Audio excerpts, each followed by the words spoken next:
A delegation from the Hynñiewtrep Integrated Territorial Organization, Hito, led by President Donbok Dkhar, met with Meghalaya Chief Minister Conrad Sangma on the 15th of March 2024 to discuss extending the age limit for recruitment to various positions within the State Police Department. Speaking to reporters today, Donbok Dkhar stated that the issue was raised by job seekers who approached the organization after their representatives were unable to assist them in requesting for an extension of the age limit for the recruitment into the Meghalaya Police Department. The Hito president highlighted that the organization had presented the youth's demand to the Meghalaya Chief Minister, citing the 2-year impact of the COVID-19 pandemic, which had hindered opportunities for job applications. Adian ba iyo gajing ujor neki kena wat kam macam dia bat kena MLC recruitment lakho bakila kerpat ini ban keren te nanengkong ni oni ki ba beli benda chikenong matupi ke ba bila jet hi te ki la lek te hadian ba ki spot ni kenong mat senti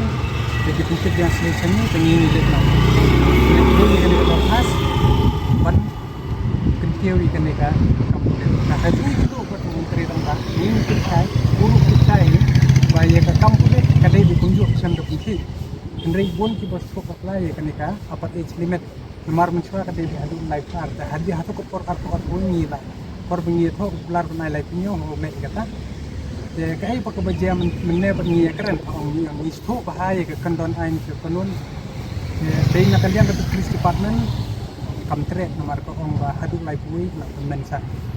de hatu jini keren mengi bas na kalian ko Kan, ni rin keren na kasay, ni kit bahay pandaman, ni kit bahay kata apa age limit, ya kau bangi kuat, kalau nggak kata central government komisi Assam Rifle,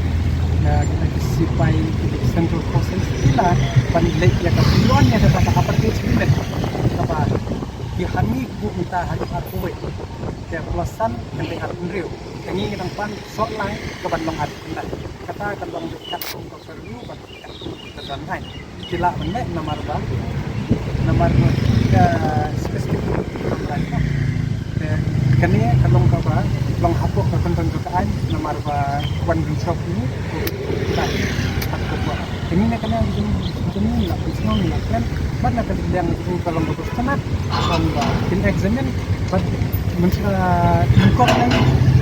kalau nak kena jadi kalau long bidding pandai lagi